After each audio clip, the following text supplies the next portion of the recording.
Halo semua, selamat datang kembali di channel Celoteh Donghua. Kali ini Mimin akan menceritakan alur cerita novel, Battle Through the Heavens Part 72. Dan jangan lupa di subscribe ya. Ayo lanjut kita bahas. Dengan perintah Medusa, secara alami tidak ada lagi manusia ular yang berani menghentikan Xiao Yan. Oleh karena itu, dia meninggalkan daerah di mana manusia ular tinggal tanpa halangan sambil merasa bingung. Ketika dia keluar dari garis isolasi dan mendengar suara manusia yang sekali lagi muncul di dunia luar, kekacauan di benaknya akhirnya mulai perlahan-lahan mereda. Xiao Yan mengayunkan kepalanya. Dia mengingat sedikit ketidaksenangan Medusa sebelumnya, dan bahwa dia tidak mengungkapkan dirinya bahkan ketika dia pergi. Tampaknya ekspresinya sebelumnya telah menyebabkan dia merasakan kemarahan di dalam hatinya. Sungguh bajingan. Xiao Yan menepuk kepalanya, dan menghela nafas sambil memarahi dirinya sendiri dengan senyum pahit. Dia sebenarnya bahkan lebih ragu-ragu dan memiliki kesulitan yang lebih besar untuk menerima masalah semacam ini dibandingkan dengan pihak perempuan. Apalagi, masalah ini adalah tanggung jawabnya tidak peduli bagaimana dia mengatakannya. Tidak disangka bahwa itu berakhir dengan Medusa membuka mulutnya dan mengucapkan kata-kata seperti dia akan membesarkan anak itu sendirian setelah ia lahir. Meskipun dia dan ras manusia ular mungkin berharap bahwa ini masalahnya, anak ini pada akhirnya akan memiliki darah klan Xiao jika masalah ini benar. Apakah dia benar-benar berani mengabaikannya sepenuhnya? Xiao Yan bukanlah orang berdarah dingin. Dia tidak ragu-ragu sebelum dia memilih untuk membuat teknik rahasia tingkat tertinggi, yang paling bermanfaat bagi bayi ketika tetua pertama memintanya untuk memperbaiki pil obat lainnya. Tidak peduli bagaimana orang mengatakannya, bayi itu adalah garis keturunannya. Bagaimana mungkin dia tidak memberikan yang terbaik? Namun, berita ini datang terlalu tiba-tiba, menghancurkan semua ketenangan Xiao Yan yang biasa. Oleh karena itu, kata-kata yang dia ucapkan secara tidak sengaja tampak sedikit menyakitkan. Saya akan meminta maaf dengan baik saat kita bertemu lagi. Xiao Yan menoleh dan melihat sekeliling area ini sambil bergumam di dalam hatinya. Setelah itu, dia perlahan pergi. Xiao Yan bertemu dengan Xiao Ding, Hai Bodong, dan yang lainnya setelah dia kembali ke divisi aliansi Yan, yang terletak di benteng Gunung Hitam. Mereka terlibat dalam diskusi sebelum memutuskan bahwa mereka akan melakukan pembunuhan besok. Bagaimanapun, hanya ada sedikit waktu tersisa. Setelah kekuatan inti Sekte Angsa Emas dan Lembah Mulan mengirimkan beberapa pil obat langka, dua elit Douzong mungkin dapat memulihkan kekuatan. Akan agak merepotkan untuk membunuh mereka pada saat itu. Xiao Yan merenung sejenak setelah memutuskan waktu untuk menyerang. Setelah itu, dia menemukan sebuah ruangan dan mulai menyesuaikan auranya sedikit. Dia tidak memberitahu Xiao Ding tentang masalah Medusa. Dia tahu bahwa mengingat karakter kakak laki-laki, kemungkinan yang terakhir akan menjadi sangat bersemangat, jika dia tahu bahwa rahim Medusa mungkin memiliki garis keturunan klan Xiao. Namun, kebenaran dari masalah ini belum bisa dipastikan. Jika itu memang hanya kesalahan ketika saatnya tiba, itu hanya akan menyebabkan orang menjadi bersemangat tanpa alasan. Oleh karena itu, dia berencana untuk memberitahu Xiao Ding dan yang lainnya tentang hal itu hanya ketika masalah ini dikonfirmasi. Hal pertama yang dilakukan Xiao Yan di dalam ruang rahasia adalah mengeluarkan formula obat Heaven Soul Bloodbone Pill yang diberikan oleh penatua pertama dari suku manusia ular kepadanya. Setelah itu, dia mulai membacanya dengan cermat. Formula obat dari pil tulang darah jiwa surga ini agak aneh. Tujuan utamanya adalah untuk membantu bayi yang belum lahir meminjam kekuatan obat murni, untuk membuka dan bahkan mengembangkan beberapa pembuluh darah di dalam tubuh mereka saat masih di dalam rahim ibu mereka. Dengan cara ini, bayi dapat mencapai efek 2 kali lipat dengan setengah usaha saat dilatih setelah dilahirkan. Karena sifat alami ini, bayi akan lebih mudah berlatih metode Qi apapun. Pil obat semacam ini tidak diragukan lagi tak ternilai harganya bagi beberapa sekte atau klan dengan kekuatan yang sangat kuat. Selama mereka memiliki ini, mereka akan dapat berulang kali melatih para jenius dengan bakat luar biasa. Xiao Yan telah melihat 1 atau 2 jenis formula obat yang mirip dengan Heaven Soul Bloodbone Pill di antara formula obat yang ditinggalkan Yao Lao. Namun, mereka kurang memiliki perasaan mendominasi jika dibandingkan dengan yang terakhir. Xiao Yan tidak tahu dari mana suku manusia ular memperoleh formula obat seperti itu. Jika ini dilepaskan, itu pasti akan membangkitkan kecemburuan dari sejumlah faksi yang kuat. Bagaimanapun, selama seseorang memiliki benda ini, itu bisa memberi seseorang jumlah darah yang tak terbatas. Ini memiliki daya pikat yang sulit untuk semua jenis faksi. Meskipun formula obat ini sangat berharga, kekuatan obat dari pil tulang darah jiwa surga ini sedikit sombong. Bayi biasa yang belum lahir kemungkinan akan mengalami kesulitan menahan infiltrasi kekuatan obat ini. Namun, beruntung garis keturunan Medusa memiliki garis keturunan kuno yang samar. Bayi itu akan mampu menahan sedikit dari kekuatan obat sombong semacam ini, karena garis keturunan itu. Tingkat 7. Xiaoyan sedikit mengernyit saat dia dengan lembut memainkan gulungan di tangannya. Jenis pil misterius yang memiliki kemampuan untuk mengubah konstitusi seseorang sangat sulit untuk disaring. Peluang kegagalannya juga sangat tinggi. Selain itu, hal yang paling menakutkan adalah pil obat tingkat ini memiliki peluang untuk membangkitkan energi alam, ketika terbentuk di dalam kuali sebelum akhirnya menarik bencana petir. Bencana petir semacam ini juga disebut bencana pil di dunia alkemis. Kekuatannya sangat besar dan seseorang bisa mati dengan pil yang hancur jika tidak berhati-hati. Oleh karena itu, bahkan beberapa alkemis yang memiliki kemampuan untuk memperbaiki pil obat tingkat 7, akan mencoba untuk menghindari penyulingan pil obat jenis ini yang dapat menarik bencana pil. Dari sini, orang juga bisa menebak mengapa suku manusia ular tidak memperoleh pil tulang darah jiwa surga setelah bertahun-tahun. Formula ini tidak hanya sekedar mengumpulkan bahan obat. Seseorang juga harus menemukan alkemis tingkat tinggi, yang memiliki kemampuan dan keberanian untuk mempertaruhkan nyawanya untuk dapat memperbaikinya. Seorang alkemis yang memiliki kemampuan untuk memperbaiki pil obat jenis ini, pada dasarnya dapat dianggap sebagai seseorang di kelas Grandmaster bahkan di seluruh benua Doki. Siapa yang mau mengambil risiko tersambar petir untuk membantu seseorang memperbaiki pil obat semacam ini tanpa biaya? Hidup mereka sangat berharga. Bahan obat yang dibutuhkan juga cukup merepotkan. Namun, untungnya ada jangka waktu 2 tahun. Ini akan mungkin untuk mengambil sesuatu secara perlahan. Xiaoyan menghela nafas pelan. Dia dengan hati-hati menyimpan formula obat ini dengan benar sebelum merenung sejenak. Tangannya bergerak dan dia mengeluarkan gulungan berwarna merah darah dari dalam cincin penyimpanannya. Rasa dingin yang gelap merembes keluar saat gulungan ini muncul. Secara mengejutkan, formula obat untuk pil pemakan kehidupan yang beruntung diperoleh Xiao Li dari pegunungan dalam di wilayah sudut hitam saat itu. Tatapan Xiaoyan menatap formula obat ini. Ekspresinya agak dingin dan tegas. Meskipun laju perkembangan aliansi yang saat ini cepat, itu masih sedikit lemah jika dibandingkan dengan faksi seperti Sekte Racun dan Sekte Angsa Emas. Ini bukan hanya dari segi ahli puncak, itu bahkan lebih menonjol dalam hal kekuatan inti. Namun, bagaimana bisa mengembangkan kekuatan inti para ahli, yang bisa bertahan, terjadi dalam waktu singkat. Pada saat seperti itu, Life Devouring Pill akan menjadi jalan pintas tercepat. Tentu saja, Xiaoyan juga menyadari efek samping dari Life Devouring Pill. Masalah ini adalah sesuatu yang juga telah dia diskusikan dengan Xiao Ding, Hai Bodong, dan pasangan tetua aliansi Yan. Mereka semua memutuskan dengan suara bulat, bahwa akan lebih baik jika mereka benar-benar dapat membuat sekelompok pejuang yang tidak takut mati, yang sepenuhnya setia kepada aliansi Yan. Meskipun mereka mungkin hanya memiliki umur 3 tahun sebagai akibatnya, mereka semua yakin bahwa mereka pasti akan bisa membuat aliansi Yan menjadi salah satu faksi paling kuat di wilayah barat laut selama mereka bisa menahan ketiganya tahun. Ini mungkin sedikit berdarah tetapi implikasi dari aliansi yang terlalu besar. Salah satu contohnya adalah pertempuran ini. Seandainya Xiaoyan tidak terburu-buru pada titik waktu yang penting, kemungkinan seluruh kekaisaran Jiama akan dilenyapkan. Pada saat itu, sejumlah orang yang tidak diketahui akan kehilangan nyawa mereka. Jika seseorang ingin melindungi lebih banyak orang, itu wajar jika harus ada pengorbanan sekelompok kecil orang. Setelah menyelesaikan masalah ini, aku akan menyerahkan formula obat ini kepada kakak laki-laki, sebelum secara diam-diam mengirim alkemis untuk memperbaikinya. Pasukan kematian yang sebenarnya hanya bisa diserahkan kepada kakak laki-laki dan yang lainnya untuk memutuskan. Namun, orang seperti itu harus benar-benar setia. Selama kita dapat memiliki sekelompok pejuang kematian kelas Dowang, aliansi Yan dapat dianggap benar-benar memiliki status yang sempurna di Kekaisaran Jiama. Juga bukan tidak mungkin untuk mendominasi wilayah barat laut di masa depan. Xiaoyan bergumam pada dirinya sendiri. Xiaoyan dengan sungguh-sungguh mengembalikan formula obat ini ke cincinnya saat pikiran ini melintas di hatinya. Dia menghela nafas panjang saat segel tangan mulai terbentuk perlahan. Matanya secara bertahap tertutup saat dia memasuki kondisi pelatihan. Sejak dia menerobos ke kelas Do Huang dan meninggalkan lembah gunung kecil, Xiaoyan tidak pernah benar-benar tenang untuk berlatih. Pertarungan besar beberapa tahun lalu juga telah menyebabkan dia selalu tegang, tidak berani untuk bersantai sedikit pun.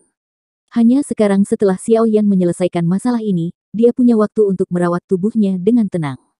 Udara di dalam ruangan mulai berfluktuasi sedikit setelah Xiao Yan memasuki kondisi pelatihannya. Gelombang energi alam muncul ke permukaan.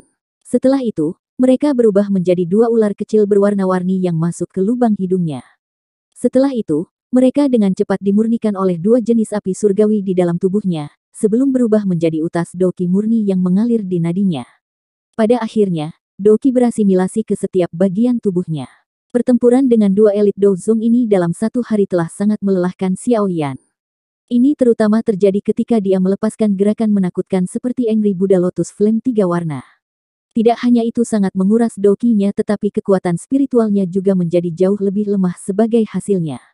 Namun, beruntung kekuatan spiritual Xiao Yan lebih kuat dari orang biasa. Kecepatan pemulihannya juga cukup memuaskan. Oleh karena itu, kekuatan spiritualnya yang habis secara otomatis pulih dalam beberapa hari. Setelah menggunakan Angry Buddha Lotus Flame berkali-kali, Xiao Yan samar-samar merasakan bahwa kekuatan spiritualnya tampak menjadi semakin lembut. Itu diisi dengan lebih banyak kekuatan selama siklus pemulihan, setelah kelelahan semacam ini. Persepsi spiritualnya juga menjadi jauh lebih tajam dari sebelumnya karena ini. Pelatihannya dengan tenang berlanjut di tengah keheningan ini. Pada saat Xiao Yan mundur dari mode pelatihan ini, sinar matahari yang menyilaukan masuk ke dalam ruangan dari jendela kecil. Sinar meninggalkan banyak titik cahaya di tanah. Xiao Yan perlahan membuka matanya. Aura agak keputihan dan panas dimuntahkan dari Xiao Yan. Ekspresinya juga menjadi bersinar dalam sekejap. Cahaya api panas berkedip-kedip di dalam matanya yang hitam pekat, sebelum perlahan memudar beberapa saat kemudian. Pertempuran benar-benar jalan pintas untuk menaikkan level seseorang. Xiao Yan meregangkan pinggangnya yang malas. Dia bisa merasakan bahwa kekuatannya sedikit meningkat, setelah pertempuran dengan Yan Luotian dan tiga sesepuh Mulan. Saat ini dia sudah benar-benar stabil di tingkat bintang Do Huang. Hanya sebulan sejak dia menerobos ke kelas Do Huang. Kecepatan seperti itu dianggap cepat. Hari ini, waktunya bertindak. Xiao Yan menggerakkan tangannya dan sepotong batu giok berwarna abu-abu muncul di tangan Xiao Yan. Sudut mulutnya bergerak sedikit saat senyum dingin yang agak gelap muncul. Sosok manusia tersebar di sekitar puncak gunung kecil yang tidak jauh dari benteng gunung hitam. Namun, tidak ada suara abnormal yang terdengar. Semua orang diam-diam duduk bersila di tanah. Aura kuat mereka ditekan ke tingkat terlemah. Xiao Yan, Xiao Ding, Hai Bodong berdiri berdampingan di puncak gunung sambil berbicara dengan suara lembut. Apakah Medusa belum datang? Hai Bodong sedikit mengernyitkan alisnya dan melihat ke arah benteng gunung hitam saat dia mengobrol. Saya sudah memberitahunya. Saya pikir dia harus mengkonsolidasikan para ahli dari suku manusia ular.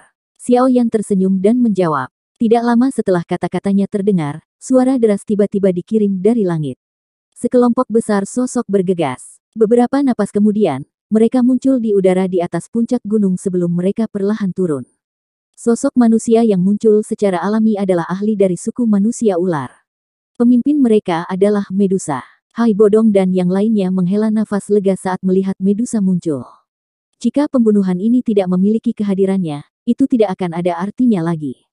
Hanya dengan kekuatan Xiao Yan saja, bahaya membobol tempat di mana tiga aliansi tentara berkumpul niscaya akan melambung tinggi. Mata samar Medusa berhenti di tubuh Xiao Yan saat dia mendarat. Setelah itu, mereka menyapu ke arah Hai Bodong dan yang lainnya saat dia membuka mulutnya untuk berkata, ayo pergi jika kita semua sudah siap. Xiao Ding mengangguk sedikit. Dia menyuarakan pikirannya, pembunuhan kali ini akan mengikuti rencana awal kita. Kakak ketiga dan Medusa akan menyelinap ke kota, dan menemukan kesempatan untuk membunuh Yan Luotian dan tiga sesepuh Mulan.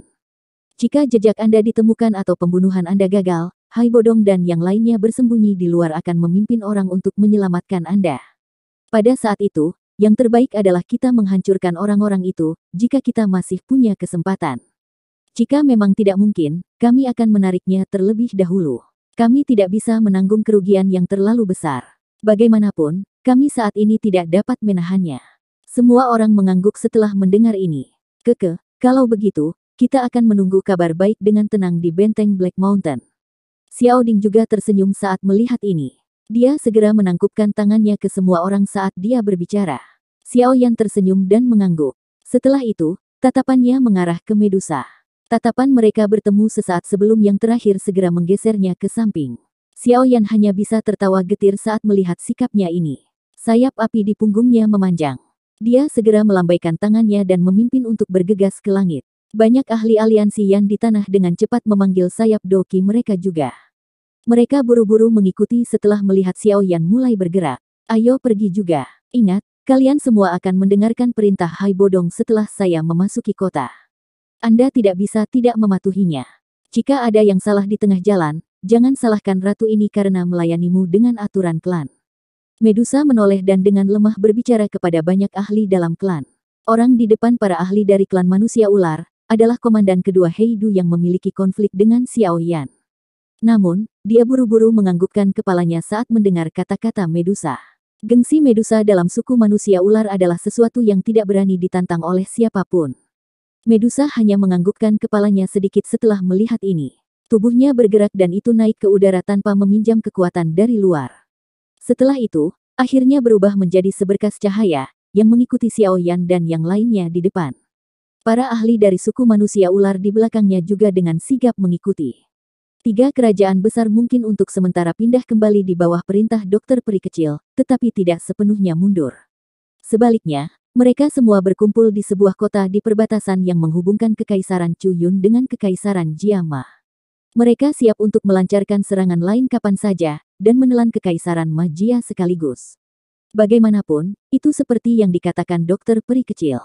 Meskipun dia memiliki kediktatoran dalam sekte racun, dan tidak banyak orang yang berani mempertanyakan kata-katanya di seluruh Kekaisaran Chuyun, Sekte Angsa Emas dan Lembah Mulan bukanlah faksi yang berasal dari Kekaisaran Chuyun.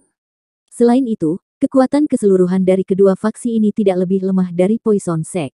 Kedua sekte besar ini awalnya bersedia untuk mengirimkan tentara dan ahli untuk mengalahkan Kekaisaran Magia, karena mereka ingin mendapatkan sebagian wilayahnya.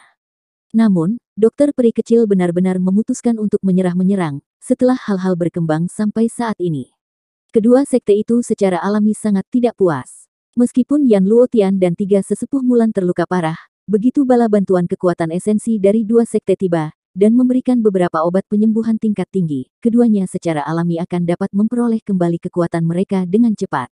Pada saat itu, mereka sekali lagi akan menjadi kekuatan yang sangat besar. Bukan tidak mungkin bagi mereka untuk menghancurkan Kekaisaran Magia dan aliansi Yan.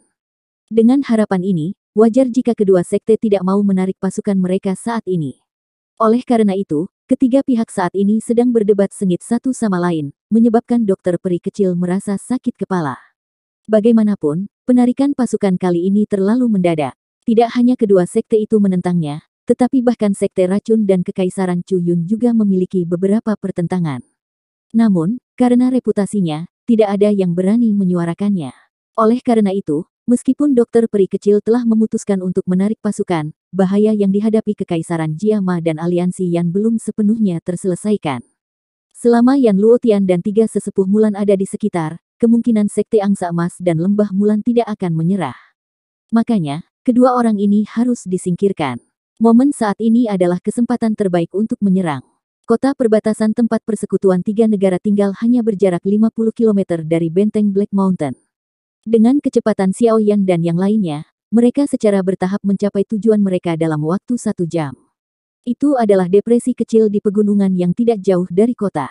Aliansi Yan dan suku manusia ular mulai turun dengan cepat, ketika mereka masih agak jauh dari kota karena mereka khawatir para ahli di dalam kota akan menemukan aura dalam jumlah besar. Mereka diam-diam memasuki hutan sebelum berjalan menuju depresi tersembunyi di pegunungan. Tidak ada yang bertindak segera setelah mereka berjalan ke tempat tujuan. Sebaliknya, mereka semua mulai diam-diam menyesuaikan aura mereka di bawah pengaturan Xiao Yan, melakukan yang terbaik untuk meningkatkan kondisi mereka ke kondisi terbaiknya.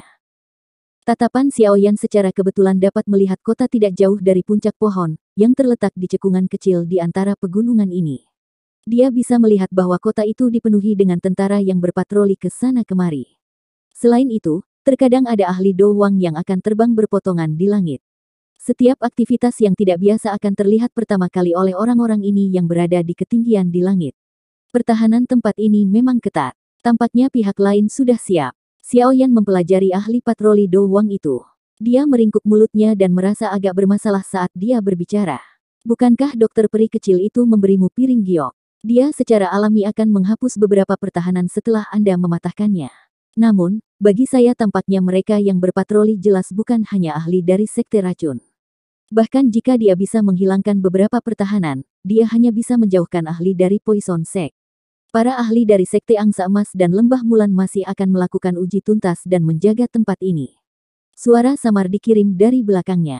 Xiaoyan tidak perlu menoleh untuk mengetahui bahwa itu pasti Medusa. Ya, tapi tidak ada pilihan. Hal semacam ini awalnya berisiko.